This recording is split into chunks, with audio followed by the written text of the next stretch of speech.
Les aventures de Sherlock Holmes d'Arthur Conan Doyle, partie 2, la Ligue des Rouquins. Un jour de l'automne dernier, je m'étais rendu chez mon ami Sherlock Holmes. Je l'avais trouvé en conversation sérieuse avec un gentleman d'un certain âge, de forte corpulence, rubicond et pourvu d'une chevelure d'un rouge flamboyant. Je m'excusais de mon intrusion et j'allais me retirer lorsque Holmes me tira avec vivacité dans la pièce et referma la porte derrière moi. « Vous ne pouviez pas choisir un moment plus propice pour venir me voir, mon cher Watson, » dit-il avec une grande cordialité. « Je craignais de vous déranger en affaires. »« Je suis en affaires, très en affaires. Alors je vous attendrai à côté. » « Pas du tout. Ce gentleman, M. Wilson, a été mon associé et il m'a aidé à résoudre beaucoup de problèmes. Sans aucun doute, il me sera d'une incontestable utilité pour celui que vous me soumettez. » Le gentleman corpulent se souleva de son fauteuil et me gratifia d'un bref salut. Une interrogation rapide brilla dans ses petits yeux cernés de graisse. « Essayez mon canapé, » fit Holmes en se laissant retomber dans son fauteuil. Il rassembla les extrémités de ses 10 doigts comme il le faisait fréquemment lorsqu'il avait l'humeur enquêteuse. « Je sais, mon cher Watson, que vous partagez la passion que je porte à ce qui est bizarre et nous entraîne au-delà des conventions ou de la routine quotidienne. Je n'en veux pour preuve que votre enthousiasme à tenir la chronique de mes petites aventures, en les embellissant parfois, ne vous en déplaise. Les affaires où vous avez été mêlé m'ont beaucoup intéressé, c'est vrai. Vous rappelez-vous ce que je remarquais l'autre jour? C'était juste avant de nous plonger dans le très simple problème de Mademoiselle Mary Sutherland. Je disais que la vie elle-même, bien plus audacieuse que n'importe quelle imagination, nous pourvoit de combinaisons extraordinaires et de faits très étranges. Il faut toujours revenir à la vie. Proposition que je me suis permis de contester. Vous l'avez discuté, docteur, mais vous devrez néanmoins vous ranger à mon point de vue. Sinon j'entasserai les preuves sous votre nez jusqu'à ce que votre raison vacille et que vous vous rendiez à mes arguments. Cela dit, M. Jabez Wilson, ici présent, a été assez bon pour passer chez moi. Il a commencé un récit qui promet d'être l'un des plus sensationnels que j'ai entendus ces derniers temps. Ne m'avez-vous pas entendu dire que les choses les plus étranges et pour ainsi dire uniques étaient très souvent mêlées non à de grands crimes, mais à de petits crimes? Et quelquefois là où le doute était possible si aucun crime n'avait été positivement commis? Jusqu'ici, je suis incapable de préciser si l'affaire en question annonce ou non un crime. Pourtant, les circonstances sont certainement exceptionnelles. Peut-être M. Wilson aura-t-il la grande obligeance de recommencer son récit. Je ne vous le demande pas uniquement parce que mon ami le docteur Watson n'a pas entendu le début, mais la nature particulière de cette histoire me fait désirer avoir de votre bouche un maximum de détails.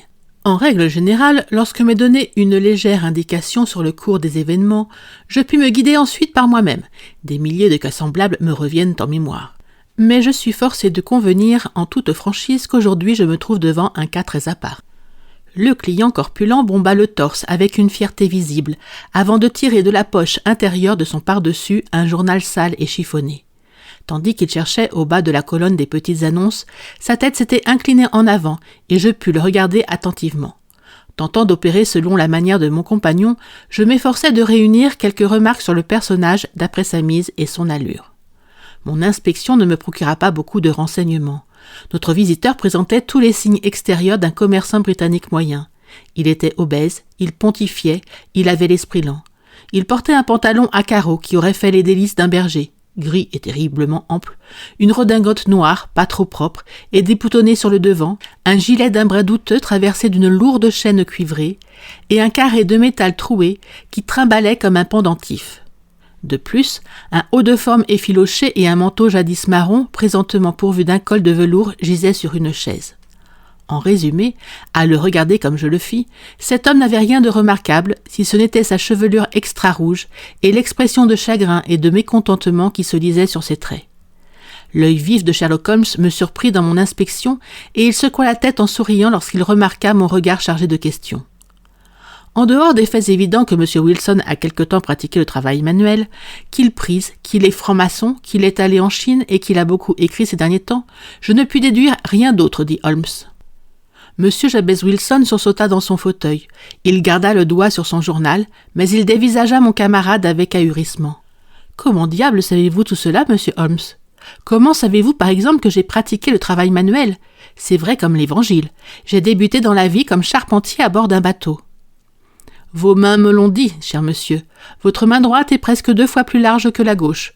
Vous avez travaillé avec elle, et ses muscles ont pris de l'extension. Bon, mais que je prise, et que je suis franc-maçon. Je ne ferai pas injure à votre intelligence en vous disant comment je l'ai vu, d'autant plus que, en contradiction avec le règlement de votre ordre, vous portez en guise d'épingle de cravate un arc et un compas. Ah, bien sûr, je l'avais oublié, mais pour ce qui est d'écrire. Que peut indiquer d'autre cette manchette droite s'illustrer et cette tache claire près du coude gauche, à l'endroit où vous posez votre bras sur votre bureau? Soit, mais la Chine. Légèrement au-dessus de votre poignet droit, il y a un tatouage, le tatouage d'un poisson, qui n'a pu être fait qu'en Chine. J'ai un peu étudié les tatouages et j'ai même apporté ma contribution à la littérature qui s'est occupée d'eux. Cette façon de teindre en rose délicat les écailles d'un poisson ne se retrouve qu'en Chine.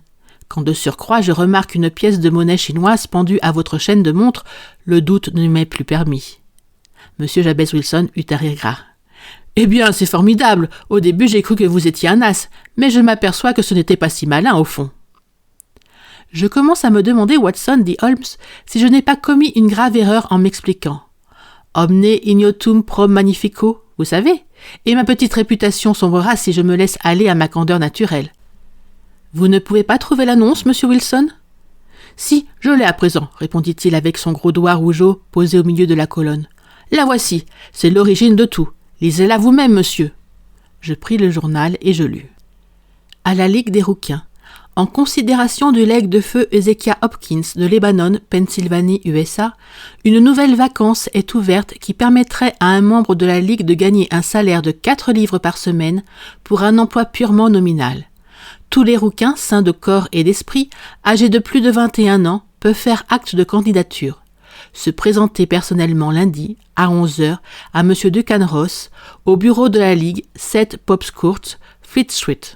Qu'est-ce que ceci peut bien signifier, articulai-je après avoir relu cette annonce extraordinaire. Holmes gloussa, et il se tortilla dans son fauteuil. C'était chez lui un signe d'enjouement. Nous voici hors des sentiers battus, n'est-ce pas? Maintenant, monsieur Wilson, venons-en aux faits. Racontez-nous tout, sur vous-même, sur votre famille et sur les conséquences qu'entraîna cette annonce sur votre existence. Docteur, notez d'abord le nom du journal et la date. Morning Chronicle du 11 août 1890. Il y a donc 2 mois de cela. Parfait. À vous, monsieur Wilson. Eh bien, les choses sont exactement celles que je viens de vous dire, monsieur Holmes, dit Jabez Wilson en s'épongeant le front. Je possède une petite affaire de prêt sur gage à Coburg Square, près de la City. Ce n'est pas une grosse affaire. Ces dernières années, elle m'a tout juste rapporté de quoi vivre. J'avais pris avec moi 2 commis, mais à présent, un seul me suffit. Et je voudrais avoir une affaire qui marche pour le payer convenablement, car il travaille à mi-traitement comme débutant. Comment s'appelle cet obligeant jeune homme, s'enquit Holmes? Vincent Spaulding, et il n'est plus tellement jeune. Difficile de préciser son âge. Je ne pourrais pas souhaiter un meilleur collaborateur, monsieur Holmes, et je sais très bien qu'il est capable de faire mieux et de gagner le double de ce que je lui donne. Mais après tout, s'il s'en contente, pourquoi lui mettrais-je d'autres idées dans la tête? C'est vrai, pourquoi? Vous avez la chance d'avoir un employé qui accepte d'être payé au-dessous du tarif. À notre époque, il n'y a pas beaucoup d'employeurs qui pourraient en dire autant. Mais est-ce que votre commis est tout aussi remarquable dans son genre que l'annonce de tout à l'heure? Oh, il a ses défauts, bien sûr, dit M. Wilson. Par exemple, je n'ai jamais vu un pareil fanatique de la photographie. Il disparaît soudain avec un appareil alors qu'il devrait plutôt chercher à enrichir son esprit, puis il revient, et c'est pour foncer dans la cave, tel un lièvre dans son terrier, où il développe ses photos. Voilà son principal défaut. Mais dans l'ensemble, il travaille bien. Je ne lui connais aucun vice. Il est encore avec vous, je présume? Oui, monsieur, lui plus une gamine de 14 ans qui nettoie et fait un peu de cuisine. C'est tout ce qu'il y a chez moi, car je suis veuf et je n'ai jamais eu d'enfant. Nous vivons tous 3, monsieur, très paisiblement. Et au moins, à défaut d'autres richesses, nous avons un toit et payons comptant. Nos ennuis ont commencé avec cette annonce. Spaulding est arrivé au bureau, il y a juste 8 semaines aujourd'hui, avec le journal, et il m'a dit « Je voudrais bien être un rouquin, monsieur Wilson. »« Un rouquin, et pourquoi lui ai-je demandé ?»« Parce qu'il y a un poste vacant à la Ligue des rouquins, et que le type qui sera désigné gagnera une petite fortune. J'ai l'impression qu'il y a plus de postes vacants que de candidats, et que les administrateurs ne savent pas quoi faire de l'argent du legs. Si seulement mes cheveux consentaient à changer de couleur, ce serait une belle planque pour moi. » Quoi, qu'est-ce que tu veux dire demandai-je. Parce que, monsieur Holmes, je suis très casanier, moi. Et comme les affaires viennent à mon bureau sans que j'aie besoin d'aller au-devant d'elles, la fin de la semaine arrive souvent avant que j'aie mis un pied dehors. De cette façon, je ne me tiens pas très au courant de ce qui se passe à l'extérieur, mais je suis toujours content d'avoir des nouvelles. Jamais entendu parler de la Ligue des rouquins, interroge Spaulding en écarquillant les yeux. Jamais. Eh bien, ça m'épate. En tout cas, vous pourriez obtenir l'un des postes vacants. Et qu'est-ce que ça me rapporterait ? Oh, pas loin de 200 livres par an, et le travail est facile. Il n'empêche personne de s'occuper en même temps d'autre chose. Bon, vous devinez que je dresse l'oreille, d'autant plus que depuis quelques années les affaires sont très calmes. 200 livres de plus, cela m'arrangerait bien. Vite ton sac, dis-je à mon commis. Voilà, il me montre le journal et l'annonce. Vous voyez bien qu'à la Ligue, il y a un poste vacant. Il donne même l'adresse où se présenter. Pourtant que je me souvienne, la Ligue des rouquins a été fondée par un millionnaire américain du nom d'Ezekiah Hopkins. C'était un type qui avait des manies. Il avait des cheveux roux et il aimait bien tous les rouquins. Quand il mourut, on découvrit qu'il avait laissé son immense fortune à des curateurs qui avaient pour instruction de fournir des emplois de tout repos aux rouquins. D'après ce que j'ai entendu dire, on gagne beaucoup d'argent pour ne presque rien faire. Mais, dis-je, des tas et des tas de rouquins vont se présenter. Pas tant que vous pourriez le croire. D'ailleurs, c'est un job qui est pratiquement réservé aux Londoniens. L'Américain a démarré de Londres quand il était jeune et il a voulu témoigner sa reconnaissance à cette bonne vieille ville. De plus, on m'a raconté qu'il était inutile de se présenter si l'on avait des cheveux d'un roux trop clair ou trop foncé. Il faut avoir des cheveux vraiment rouges flamboyants, ardents, brûlants. Après tout, monsieur Wilson, qu'est-ce que vous risquez à vous présenter ? Vous n'avez qu'à y aller. Toute la question est de savoir si vous estimez que quelques centaines de livres valent le dérangement d'une promenade. C'est un fait, messieurs, dont vous pouvez vous rendre compte. J'ai des cheveux d'une couleur voyante, mais pure. Il m'a donc semblé que dans une compétition entre rouquins, j'avais autant de chance que n'importe qui. Vincent Spaulding paraissait si au courant que je me dis qu'il pourrait m'être utile. Alors je lui commandai de fermer le bureau pour la journée et de venir avec moi. Un jour de congé n'a jamais fait peur à un commis. Nous partîmes donc tous les deux pour l'adresse indiquée par le journal. Je ne reverrai certainement jamais un spectacle pareil, monsieur Holmes. Venus du nord, du sud, de l'est, de l'ouest, tous les hommes qui avaient une vague teinte de roux dans leurs cheveux s'étaient précipités vers la City. Fleet Street était bondée de rouquins.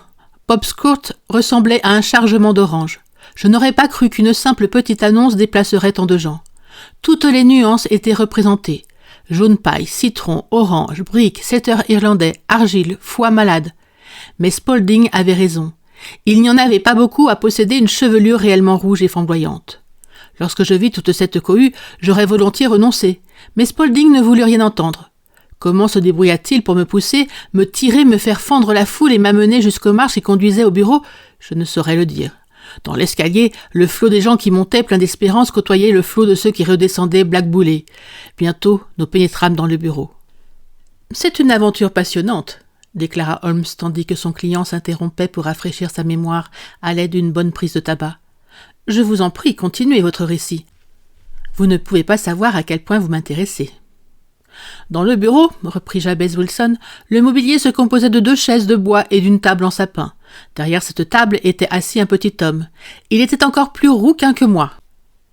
À chaque candidat qui défilait devant lui, il adressait quelques paroles, mais il s'arrangeait toujours pour trouver un défaut éliminatoire. Obtenir un emploi ne paraissait pas du tout à la portée de n'importe qui à cette ligue.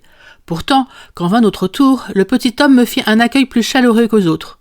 Il referma la porte derrière nous, nous eûmes ainsi la possibilité de discuter en privé. « Monsieur Jabez Wilson ambitionne, déclara mon commis, d'obtenir le poste vacant à la Ligue. »« Ambition qui me semble très légitime, répondit l'autre.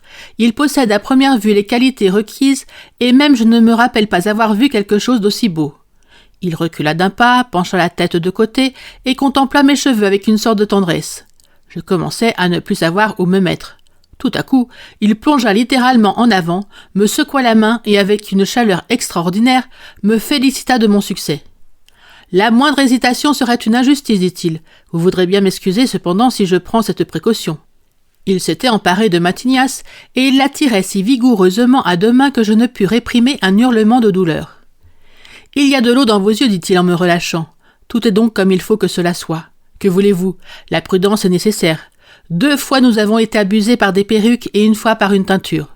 Je pourrais vous raconter des histoires sur la poix de cordonnier qui vous dégoûteraient de la nature humaine. » il se pencha par la fenêtre pour annoncer, du plus haut de sa voix, que la place était prise. Un sourd murmure de désappointement parcourut la foule qui s'égaya dans toutes les directions.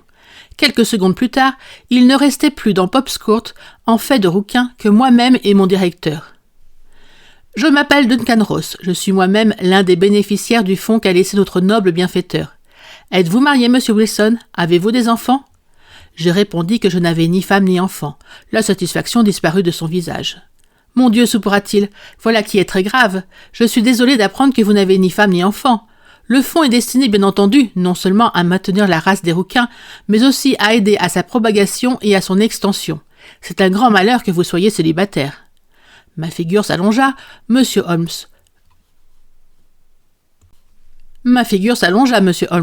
Je crus que j'allais perdre cette place.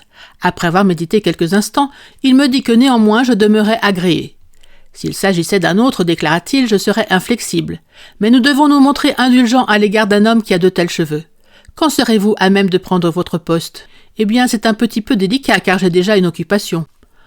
Oh, ne vous tracassez pas à ce sujet, monsieur Wilson, dit Vincent Spaulding. Je veillerai sur votre affaire à votre place. Quelles seraient mes heures de travail, demandai-je? De 10 heures à 2 heures. Vous savez, monsieur Holmes, les affaires d'un prêteur sur gage se traitent surtout le soir, spécialement le jeudi et le vendredi, qui précèdent le jour de la paye. C'est pourquoi cela me convenait tout à fait de gagner un peu d'argent le matin.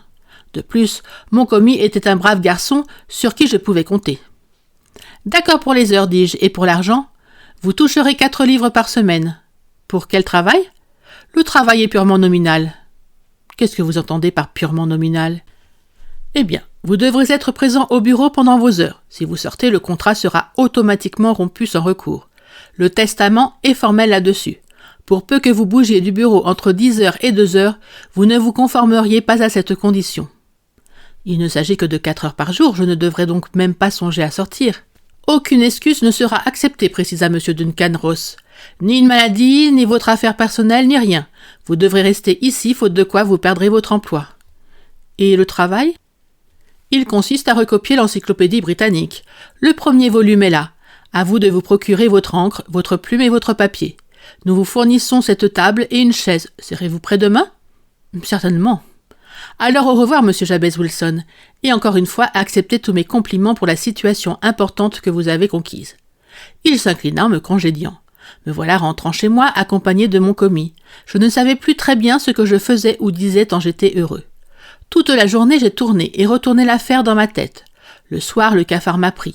À force de réfléchir, je m'étais en effet persuadé que cette combinaison ne pouvait être qu'une mystification ou une supercherie d'envergure, mais je ne distinguais pas dans quel but. Il me semblait incroyable que quelqu'un pût laisser de semblables dispositions testamentaires et impensable que des gens paient si cher un travail aussi simple que de recopier l'encyclopédie britannique. Vincent Spaulding fit l'impossible pour me réconforter, mais dans mon lit, je pris la décision de renoncer. Le lendemain matin, toutefois, je me dis que ce serait trop bête de ne pas voir d'un peu plus près de quoi il retournait. J'achetai donc une petite bouteille d'encre, une plume d'oie, quelques feuilles de papier écolier, puis je partis pour Pop's Court. Eh bien, je dois dire qu'à mon grand étonnement, tout se passa le plus correctement du monde. La table était dressée pour me recevoir. M. Duncan Ross se trouvait là pour contrôler que je me mettais au travail. Il me fit commencer par la lettre A et me laissa à ma besogne. Pourtant, il revint me voir plusieurs fois pour le cas où j'aurais eu besoin de lui. À 2 heures, il me souhaita une bonne journée, me félicita pour le travail que j'avais abattu, et quand je sortis, il referma à clé la porte du bureau. Ce manège se répéta tous les jours, monsieur Holmes.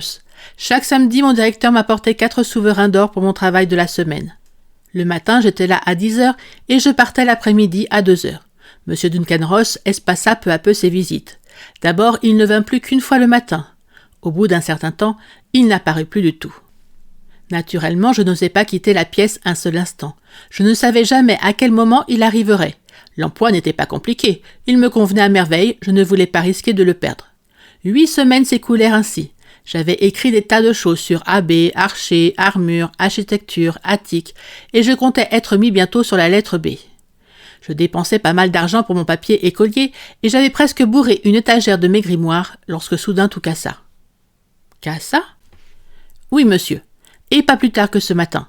Je suis allé à mon travail comme d'habitude à 10 heures, mais la porte était fermée, cadenassée.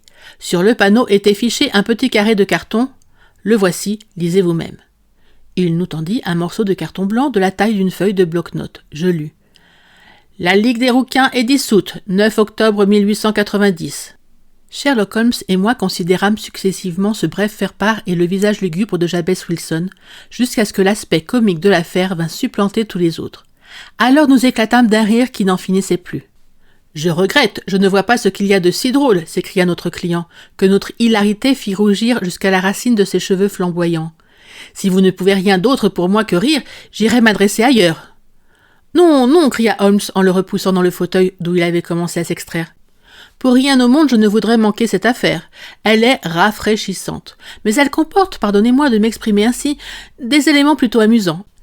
Veuillez nous dire maintenant ce que vous avez fait lorsque vous avez trouvé ce carton sur la porte.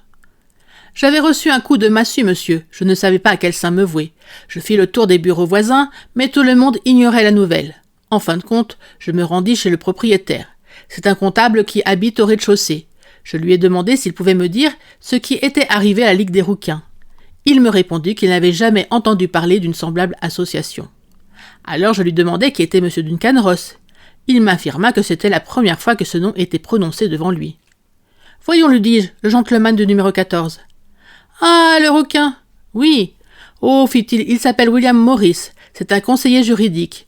Il se servait de cette pièce pour un usage provisoire. Je la lui avais louée jusqu'à ce que ses nouveaux locaux fussent prêts. Il a déménagé hier. »« Où pourrais-je le trouver ?»« Oh, à son nouveau bureau. J'ai son adresse quelque part. »« Oui, 17 King Edward Street, près de Saint-Paul. » Je courus, monsieur Holmes, mais quand j'arrivai à cette adresse, je découvris une fabrique de rotules artificielles et personne ne connaissait ni monsieur William Morris ni monsieur Duncan Ross. « Et ensuite, qu'avez-vous fait ?» me demanda Holmes. « Je suis rentré chez moi à Saxe-Cobourg Square pour prendre l'avis de mon commis. Mais il se contenta de me répéter que si j'attendais, j'aurais des nouvelles par la poste. Alors ça ne m'a pas plu, monsieur Holmes. Je ne tiens pas à perdre un emploi pareil sans me défendre. Comme j'avais entendu dire que vous étiez assez bon pour conseiller des pauvres gens qui avaient besoin d'un avis, je me suis rendu droit chez vous. »« Vous avez bien fait, dit Holmes. Votre affaire est exceptionnelle et je serais heureux de m'en occuper. D'après votre récit, je crois possible que les suites soient plus graves qu'on ne le croirait à première vue. »« Plus grave !» s'exclama M. Jabez Wilson. « Quoi ? J'ai perdu cette semaine 4 livres sterling. » « En ce qui vous concerne personnellement, observa Holmes, je ne vois pas quel grief vous pourriez formuler contre cette ligue extraordinaire. Bien au contraire, ne vous êtes-vous pas enrichi de quelques 30 livres ? Et je ne parle pas des connaissances que vous avez acquises gratuitement sur tous les sujets dont l'initiale était un A. Ces gens de la ligue ne vous ont lésé en rien. »« Non, monsieur, mais je tiens à apprendre la vérité sur leur compte, qui ils sont et pourquoi ils m'ont joué cette farce, car c'en est une. Ils se sont bien amusés pour 32 livres. » Nous nous efforcerons donc d'éclairer à votre intention ces problèmes, monsieur Wilson. D'abord, 1 ou 2 questions, s'il vous plaît. Ce commis qui vous a soumis le texte de l'annonce, depuis combien de temps l'employez-vous ? 1 mois à peu près à l'époque. Comment l'avez-vous embauché ? À la suite d'une petite annonce. Fut-il le seul à se présenter ? Non, il y avait une 12aine de candidats. Pourquoi l'avez-vous choisi ? Parce qu'il avait l'air débrouillard et qu'il consentait à entrer comme débutant. En fait, à demi-salaire. Oui. Comment est-il fait, ce Vincent Spaulding ? Il est petit, fortement charpenté, très vif, chauve, bien qu'il n'ait pas 30 ans. Sur le front, il a une tache blanche, une brûlure d'acide. Holmes se souleva de son fauteuil. Une excitation considérable s'était emparée de lui. « Je n'en pensais pas moins, dit-il. N'avez-vous pas observé que ses lobes sont percés comme par des boucles d'oreilles ? »« Si, monsieur. Il m'a dit qu'une sorcière les lui avait troués quand il était petit. » Fit Holmes en retombant dans ses pensées. « Et il est encore à votre service ? » ?»« Oh oui, monsieur, je viens de le quitter. »« Et pendant votre absence, il a bien géré votre affaire ? » ?»« Rien à dire là-dessus, monsieur. D'ailleurs, il n'y a jamais grand-chose à faire le matin. »« Cela suffit, monsieur Wilson. Je serai heureux de vous faire connaître mon opinion d'ici 1 jour ou 2. Nous sommes aujourd'hui samedi. J'espère que la conclusion interviendra lundi. » Quand notre visiteur eut pris congé, Holmes m'interrogea. « Eh bien, Watson, qu'est-ce que vous pensez de tout cela ?»« Je n'en pense rien, répondis-je franchement. C'est une affaire fort mystérieuse. » « En règle générale, dit Holmes, plus une chose est bizarre, moins elle comporte finalement de mystère. Ce sont les crimes banals sans traits originaux qui sont vraiment embarrassants. De même qu'un visage banal est difficile à identifier. Mais il faut que je règle rapidement cela. »« Qu'allez-vous faire ?»« Fumer, répondit-il. C'est le problème idéal pour 3 pipes, et je vous demande de ne pas me distraire pendant 50 minutes. » Il se roula en boule sur son fauteuil avec ses genoux minces ramenés sous son nez aquilin, puis il demeura assis ainsi, les yeux fermés, sa pipe en terre noire prédominait comme le bec d'un oiseau étrange. Je finis par conclure qu'il s'était endormi, et j'allais moi aussi faire un petit somme quand il bondit hors de son siège. À en juger par sa mine, il avait pris une décision. Il posa sa pipe sur la cheminée.